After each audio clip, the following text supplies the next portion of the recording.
নমস্কার, WB job alert চ্যানেলে তোমাদের সবাইকে আরও একবার স্বাগত জানাচ্ছি। আজকে আমাদের ভিডিওর থাম্বনেল আর টাইটেল দেখে তোমরা নিশ্চয়ই বুঝে গেছো যে আমাদের ভিডিও টপিকটা কী হতে চলেছে। হ্যাঁ বন্ধুরা, আজকে আমরা আলোচনা করব কলকাতা পুলিশ কনস্টেবলের প্রিলিমসের কাট অফ নিয়ে, যেটার রেজাল্ট খুব সম্ভবত খুব তাড়াতাড়ি পাবলিশ হতে চলেছে। তো ভিডিওটার লাস্টে আমি একটা গুরুত্বপূর্ণ ইনফরমেশান, যেটার জন্য তোমরা সবাই অধীর আগ্রহে বসে রয়েছো, যে কলকাতা পুলিশ প্রিলিমসের ফাইনাল অ্যান্সার কি কবে আসবে এবং রেজাল্ট কবে দেবে। তো সবার প্রথমে আমরা প্রিলিমসের কাট অফটা নিয়ে একটু আলোচনা করে নিই। এখানে আমার রয়েছে ক্যাটাগরি ভিত্তিক UR category, OBC, SC, ST এবং ইডব্লিউএস, এবং এপাশে আমার আউট অফ 100 মার্কসের মেল এবং ফিমেল বোথ কাট অফ আলাদা আলাদা হয়, তাই আমি আলাদা আলাদা চারটা বানিয়ে নিয়েছি। সবার প্রথমে আমরা ইউআরের কাট অফ কত আসতে পারে আলোচনা। তো নিচে থেকে যদি আমরা শুরু করি, সবার প্রথমে ইডব্লিউএস এর আমাদের কাট অফ আমরা সবাই দেখেছি, আগের ডব্লিউবিতে ইডব্লিউএস এর কাট অফ খুব কম ছিল। সেই একই রকম এটাতেও হবে, যে ইডব্লিউএস এর এখানে কাট অফ থাকবে ক্যান্ডিডেটদের জন্য 30 থেকে 32 ধরে রাখতে পারো, ঠিক আছে। আর মেল ক্যান্ডিডেট যদি তুমি এসটি হও, তাহলে তোমার সেক্ষেত্রে কাট অফ থাকছে 40 থেকে 42। হ্যাঁ, এটাই আসবে।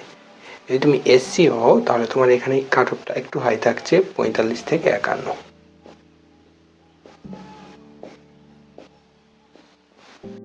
আর যদি তুমি ওবিসি ক্যাটাগরির মধ্যে পড়ো, তাহলে আসছে না 8, একটু বেশি হবে, এটা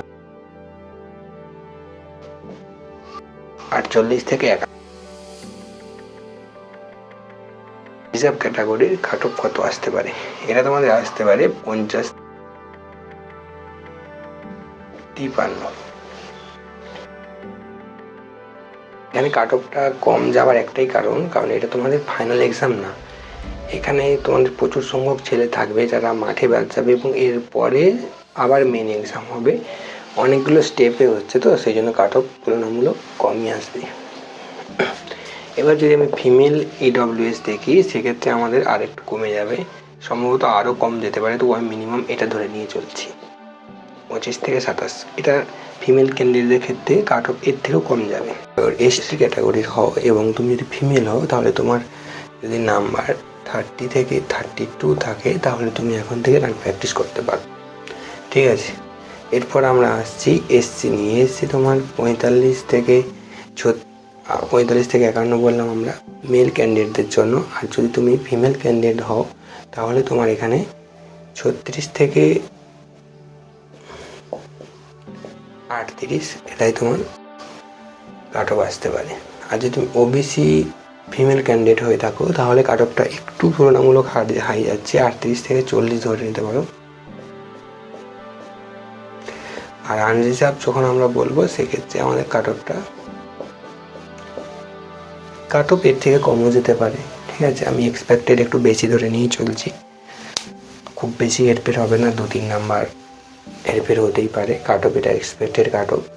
এই ছিল আমাদের আজকের ফিলিমসের কাট অফ। যদি তোমরা অনেকেই চিন্তায় আছো যে ফাইনাল অ্যান্সার কি আর রেজাল্ট কবে আসবে, যেহেতু আমাদের পুলিশ একটা প্রশাসনিক ডিপার্টমেন্টের মধ্যে পড়ে এবং ভোটের জন্য একটা প্রচুর চাপ কাজ করে, তাই তোমরা ধরে নিতে পারো ইলেকশন 4 মে রেজাল্ট বেরিয়ে যাচ্ছে। তো এপ্রিল মাসে তোমরা 3rd উইকের দিকে তোমরা দেখতে পারবে যে তোমাদের ফাইনাল অ্যান্সার কি পাবলিশ হয়ে গেছে, এবং তারপর তোমরা মে লাস্ট উইক বা জুনের মাঝামাঝি সময় করে তোমরা ফিল্ড টেস্ট বা মাঠের জন্য ডাক পেতে পারো, ঠিক আছে। তোমাদের কার কত স্কোর হচ্ছে অবশ্যই কমেন্ট করে জানিও, আর ভিডিওটা ভালো লাগলে একটা লাইক করে দিও।